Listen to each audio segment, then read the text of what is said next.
29, 11, ready, set, go! So agad pa din lubos sa mga plano ko para sa inyo. Plano hindi nyo ikasama bagos para sa inyo ito mabuting. Plano magbibigay sa inyo ng punong-puno ng pag-asa. Sinasabi dito sa Jeremiah 29:11 is dapat magtiwala tayo sa kung anong plano ng Lord sa atin. Huwag natin siyang pangunahan sa mga plano niya para sa atin dahil yung plano niya is much better kaysa sa plano natin. Hebrew 12:2, ready, go! Hebrews 12 verse 3, fix your eyes on Jesus, the author and finisher of your faith. So yung takeaway ko dito is, ayun nga, focus your eyes on Jesus. So kahit na anong distraction dito sa mundo, dapat nananatiling nakatuon yung mga mata natin sa Panginoon. Yeah.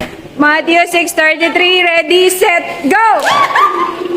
Seek first the kingdom of God and His righteousness, and all things shall be added to you.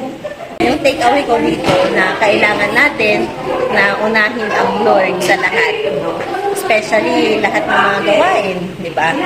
Gawain sa simbahan, sa mga cell group natin, sa mga sinisira natin. Kasi si Lord naman ang pinanggagalingan ng lahat ng bagay. So ano ba yung promise ng Lord na lahat ng bagay ay mapapasayo? Sapagkat alam ko, sapagkat batid kong ang mga plano ko sa inyo yung lubos.